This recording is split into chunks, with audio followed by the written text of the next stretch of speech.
Bruce, you see a trailer? Negative, Merlin.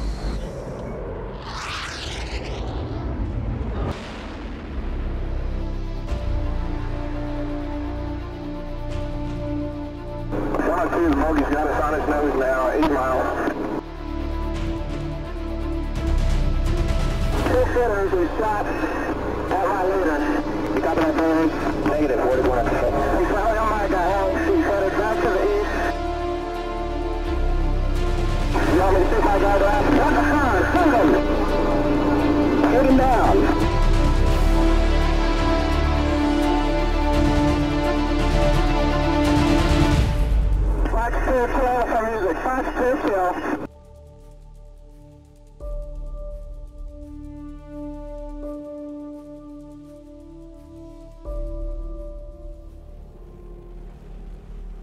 Avant de croiser l'adversaire à 12 000 pieds et de commencer le dogfight, ce que je vous propose, eh bien, c'est de découvrir Crossout. Si vous êtes plutôt combat en 2 dimensions sur le plancher des vaches, restez quand même assez loin des stations-service en ce moment, eh bien c'est la solution qu'il vous faut. Que ce soit sur PC, PS4, Xbox One, Xbox Series X ou S, vous avez juste à le télécharger et à l'essayer. Vous allez avoir la possibilité de designer, de fabriquer vous-même votre propre véhicule. Vous allez pouvoir choisir la cabine, les roues, mais également et surtout l'armement, que ce soit du fusil à pompe, du laser ou même les drones. C'est très à la mode en ce moment. Alors je vous rassure, pas besoin de faire des cours au sol pendant des semaines, c'est très facile à prendre en main, vous serez très vite immergé et que vous ayez envie de jouer en player versus player ou en coopératif contre de l'IA ou encore dans certains modes un peu spéciaux comme par exemple du football avec des véhicules ou de la course, eh bien c'est possible. Moi je pense que vous allez trouver ça sympa parce que moi ça me rappelle le combat aérien, ça me rappelle les dogfights mais en 2 dimensions. Ce que j'apprécie beaucoup c'est le fait qu'il y ait une multitude de dégâts possibles sur votre véhicule. Il va falloir réussir à survivre. Il n'y a pas d'excuses acceptées au débriefing et pour ça Crossout a beaucoup en commun avec l'aviation. Alors n'hésitez pas, suivez le lien qu'on vous a mis juste en dessous, ça va vous donner un super bonus, vous aurez plus d'armement, vous aurez une meilleure cabine. Bref, ça vous permettra de commencer Crossout dans de très bonnes conditions. Il ne me reste plus qu'à vous dire, drive safe.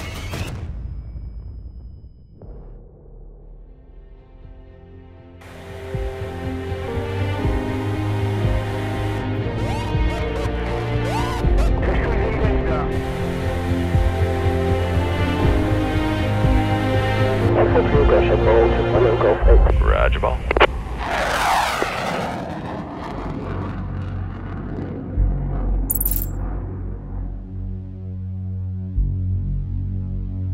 « 19 août 1981.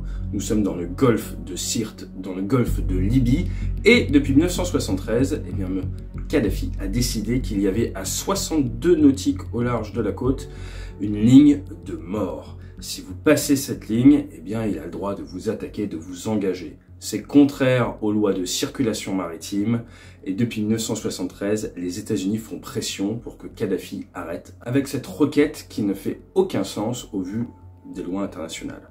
1973-1980, des avions de reconnaissance américains ont été engagés, sans blesser heureusement, par des avions libyens. Reagan, président américain, décide en août 81 que cela suffit et il envoie 2 porte-avions américains, l'USS Forrestal et l'USS Nimitz, dans le Golfe afin d'y faire des exercices et s'assurer que la circulation maritime puisse s'effectuer en toute sécurité. À bord du Forrestal, il y a notamment des avions de chasse F-4. À bord du Nimitz, ce sont les fameux Tomcat, les F-14.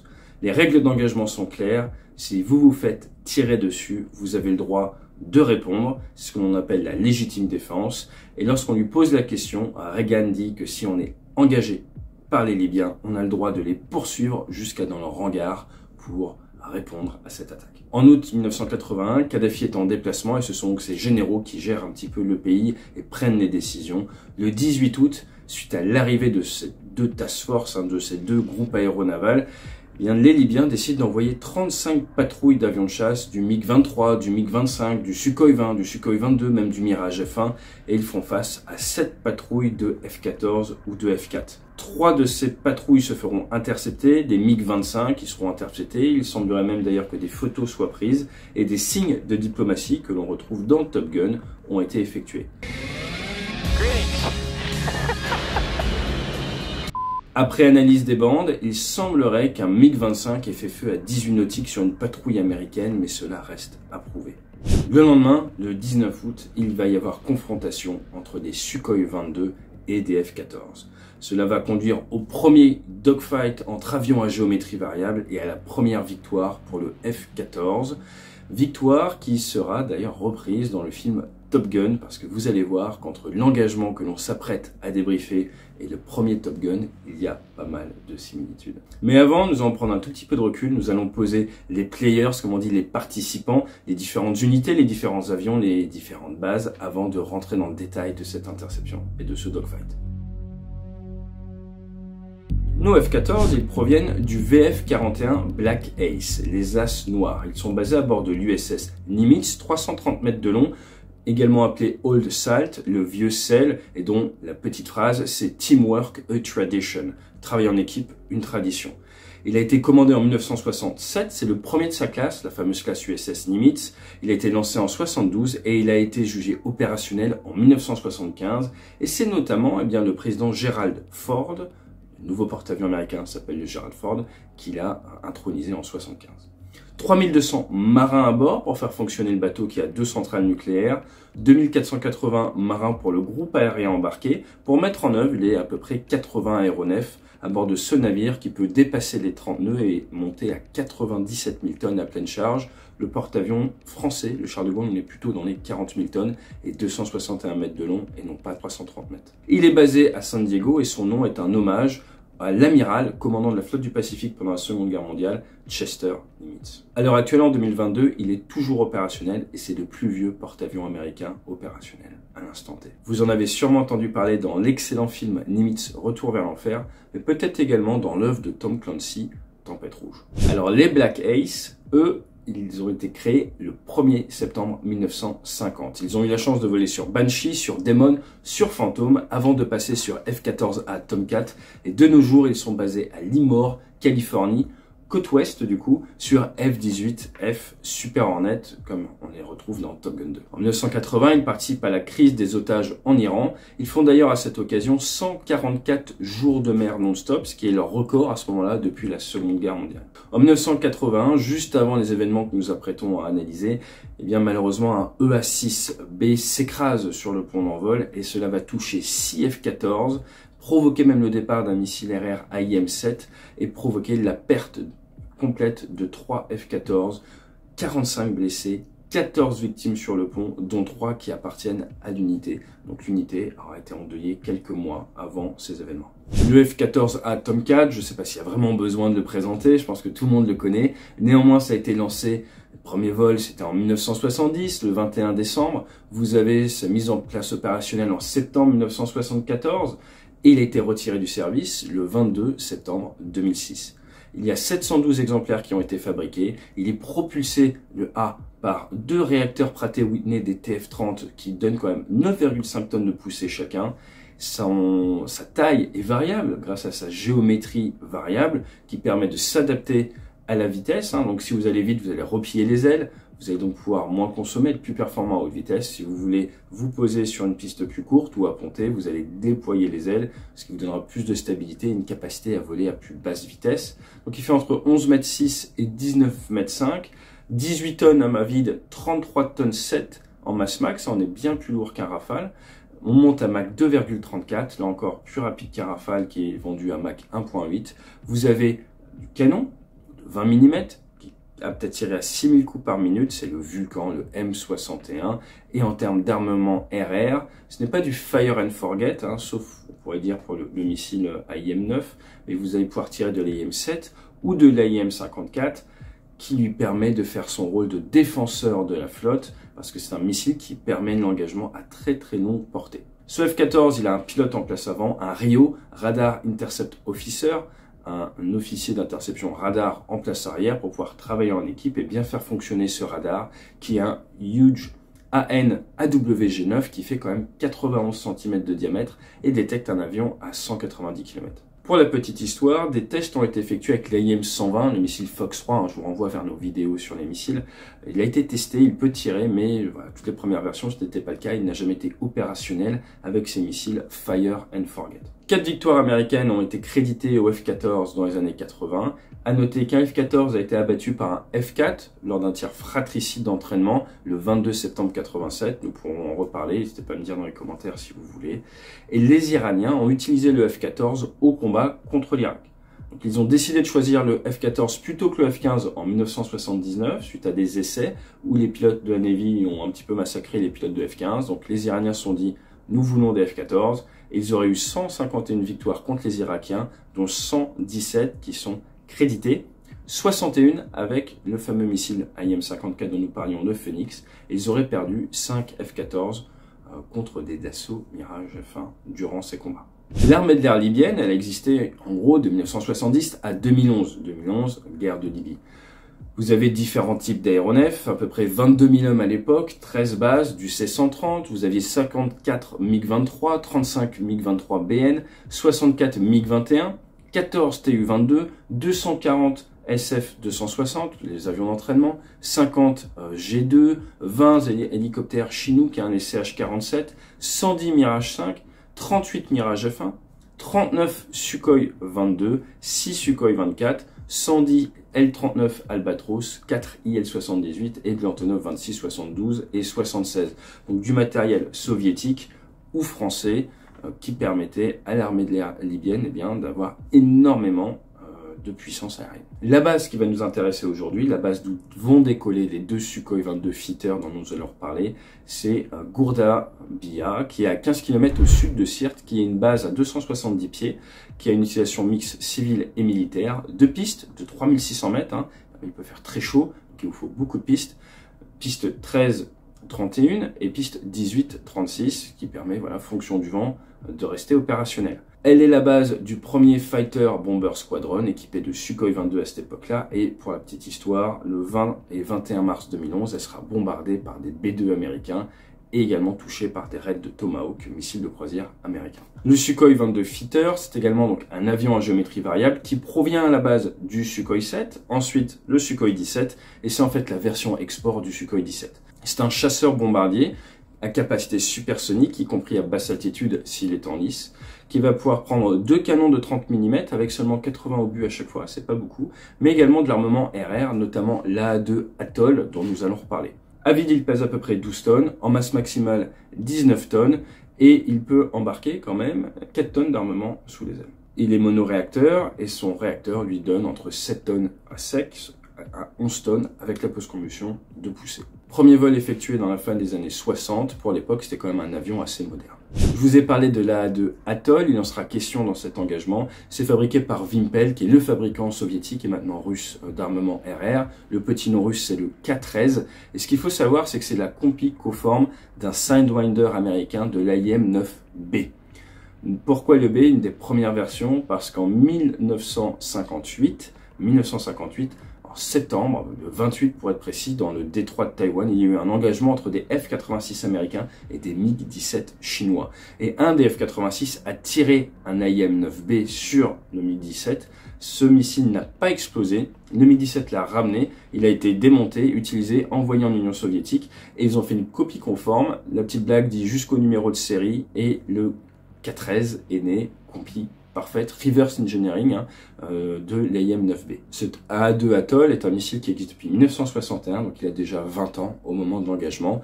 Forcément, il a une limite courte, vous ne pouvez pas le tirer de trop près, il lui faut un temps pour devenir actif. Et c'est un problème que l'on va voir dans cet engagement. Nous allons juste terminer maintenant les présentations par l'équipage des F-14. Vous avez Fast Eagle c'est leur indicatif radio, Fast Eagle 102, Fast Eagle 102 qui est le leader, le commander Hank, c'est son call sign, Kleinman, avec son Radar Interception Officer, qui est DJ, son petit nom, Dave Valnet, et vous avez Fast Eagle 107 avec Musinski, ça ressemble d'ailleurs un petit peu, je trouve, au nom de famille d'Iceman, et le lieutenant Anderson en place arrière. Pour la petite histoire, Hank, c'est donc le premier à avoir une victoire sur F-14, il est décédé quelques années plus tard sur F-18, lors d'un atterrissage sur piste mouillée. Ce qu'il faut savoir avec le F-18, c'est que il ne faut pas l'arrondir lors du toucher, il vaut mieux apponter d'une certaine manière, de manière à ce que les contacteurs de train aient conscience que vous soyez au sol, ce qui a pour effet de diminuer par 3/4 l'efficacité de vos commandes de vol. Si vous faites un posé trop souple, les commandes de vol ne savent pas que vous êtes posé et à ce moment-là, eh bien, elles restent très puissantes. Et quand vous êtes posé au sol, s'il y a du vent et que vous mettez plein manche du côté du vent, elles sont tellement efficaces qu'elles peuvent retourner l'avion et c'est exactement ce qui est arrivé à Hunk alors qu'il se posait dans de mauvaises conditions météo. Il se serait posé de manière trop souple, il aurait mis du manche, ça a retourné l'avion et il est décédé dans le retournement de son F-18 plusieurs années après cet engagement. DJI de son côté, eh bien, n'a pas fait NOSA, si on peut dire, Intercept Officer toute sa vie. Il est devenu pilote derrière, puis pilote d'essai et a travaillé sur le programme F-35. Il est désormais amiral. Musique, de son côté, est parti faire pilote de ligne. Et lui, là, je crois qu'il a eu un accident de ski, mais je ne suis pas sûr à 100%. Que s'est-il passé le matin du 19 août 81? Suite aux interceptions de la journée, des patrouilles sont en l'air et de la provocation à l'américaine va avoir lieu.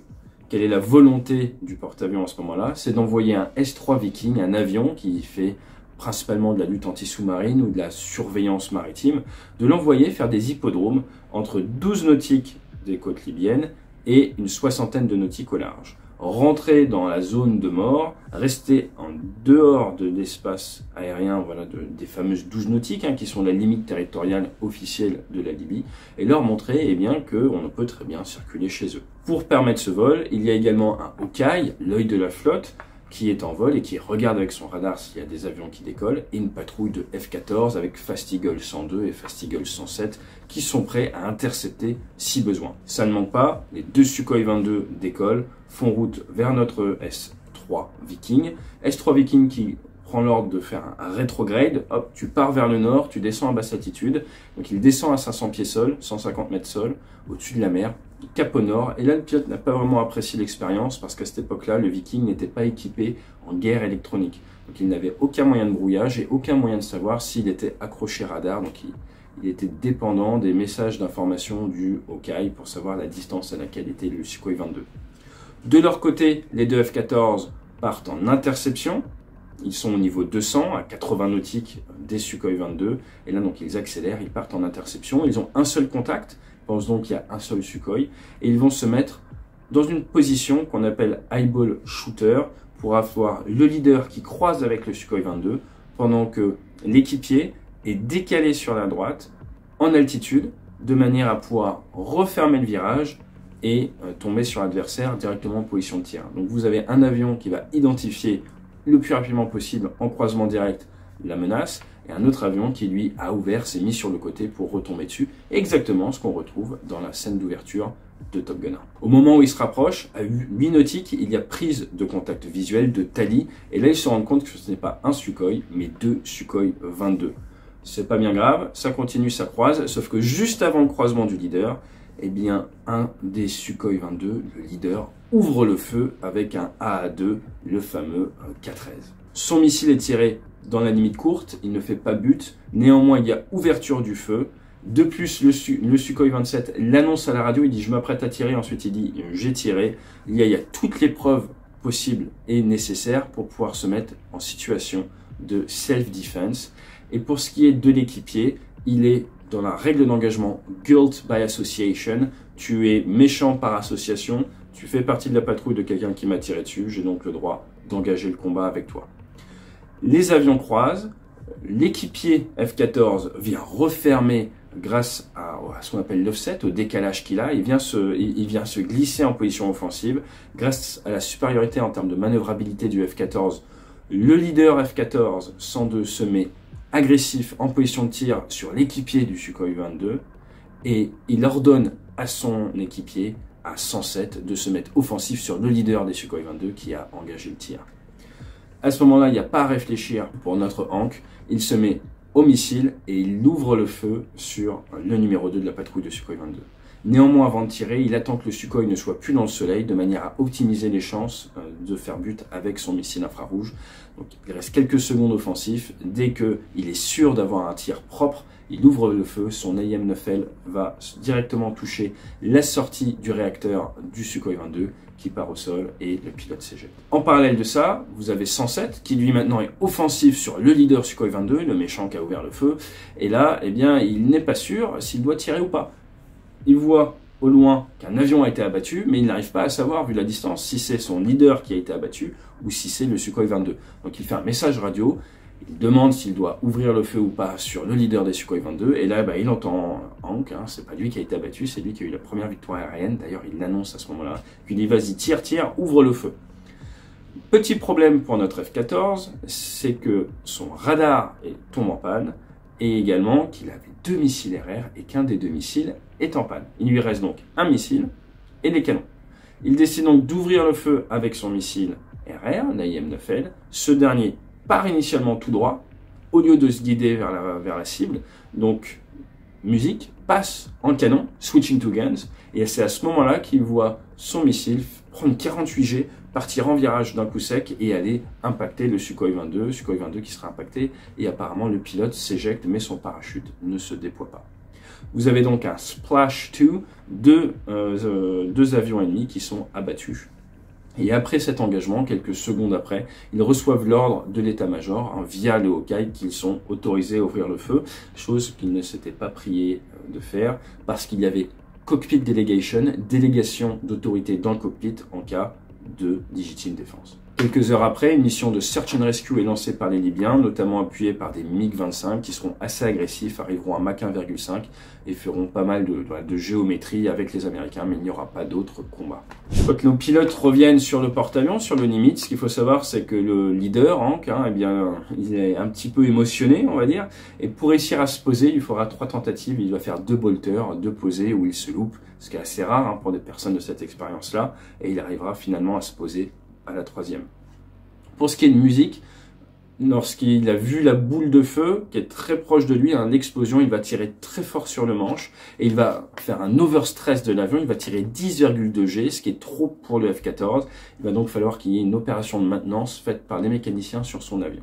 Pour la petite histoire, traditionnellement, le pilote doit aider les mécaniciens parce que c'est sa faute, mais les mécanos vont lui dire non, lieutenant, au vu de ce que vous avez fait aujourd'hui, vous inquiétez pas, c'est cadeau. L'engagement entre la prise de contact visuel, le tally, et l'annonce des 2 victoires aériennes aura duré 3 minutes 44 et ce sera déroulé à 60 nautiques au large de la Libye dans les eaux internationales. Je vous rappelle, à plus de 12 nautiques sont les eaux internationales. Alors, qu'est-ce que cet engagement peut nous apprendre? Dans un premier cas, l'importance des règles d'engagement. Il est indispensable que votre équipage parte avec les idées très claires dans l'avion pour savoir dans quel cas ils peuvent ouvrir le feu ou ils doivent retenir le feu. Et dans ce cas-là, les règles d'engagement étaient très claires et bien connues de la part des pilotes. Sinon, vous tire dessus, cela vous autorise à la légitime défense et il y a guilt by association. Si une patrouille de 2 a un aéronef qui ouvre le feu sur vous, vous avez le droit d'abattre les 2 aéronefs. Ça permet, grâce à ce commandement décentralisé, aux équipages de réagir immédiatement et de ne pas avoir à attendre la consigne de l'état-major qui forcément va prendre plus de temps. Ce qui pourrait être dangereux, voire tragique, si ce n'avait pas été des Sukhoi 22, mais des avions beaucoup plus manœuvrants en face. Donc c'est quelque chose de très important dans l'armée. On s'assure que nos équipages comprennent bien les prises d'initiative qu'ils ont le droit de faire au combat et on leur définit un cadre d'initiative avec ces fameuses règles d'engagement en s'assurant qu'ils soient parfaitement alignés à la vision globale, à l'état final recherché, à la vision du commandement. Et dans ce cas-là, c'était permettre à n'importe quel avion, n'importe quel bateau de se balader à plus de 12 nautiques des côtes libyennes. D'un point de vue purement combat aérien, on voit également que cette tactique de eyeball shooter est très efficace. Elle permet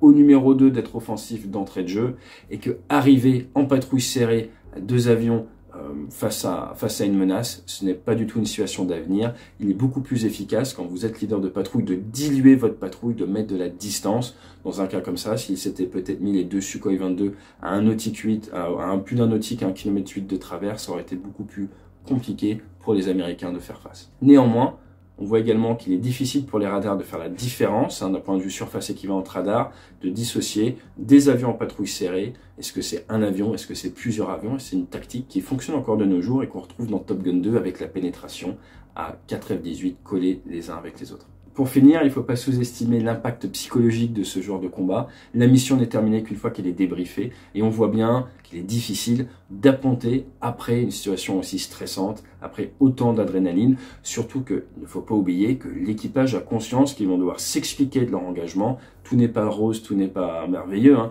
Donc derrière, vous savez que vous allez devoir vous expliquer, vous allez devoir prouver qu'on vous a tiré dessus. Il va forcément y avoir une enquête, et ça ne va pas forcément être une balade dans un parc, un walk in the park, comme on dit, de justifier vos actions. J'espère que ce petit débriefing de cet événement qui a inspiré Top Gun 1 vous a plu. N'hésitez pas à me dire s'il y a d'autres combats que vous aimeriez entendre. Je vous propose de vous laisser avec la bande son de l'engagement réel en temps réel.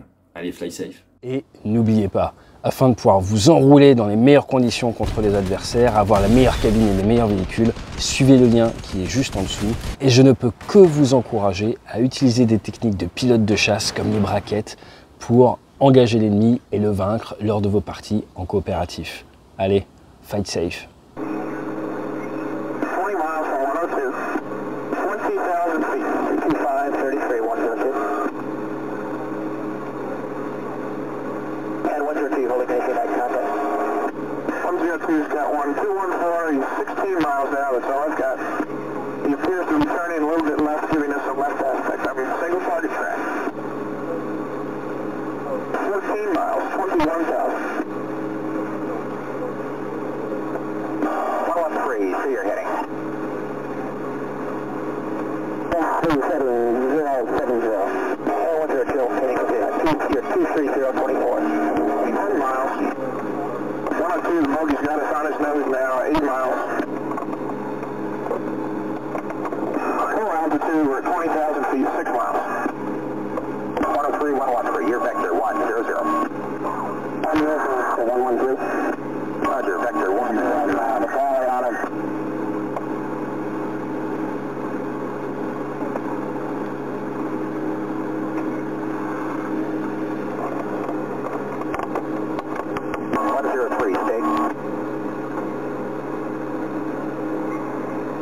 Sinners is shot at my leader.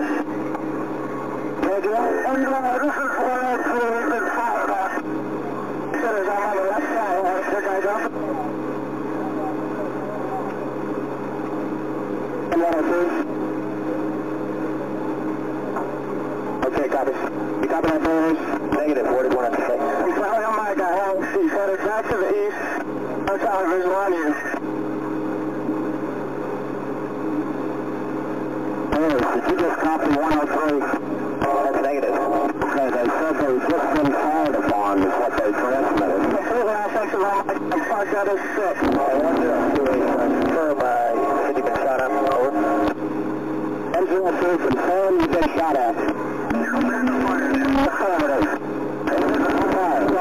One of them down. Did you shoot them down? And you're the same target. You want me to shoot my guy down? That's fine, shoot him! Shoot him down!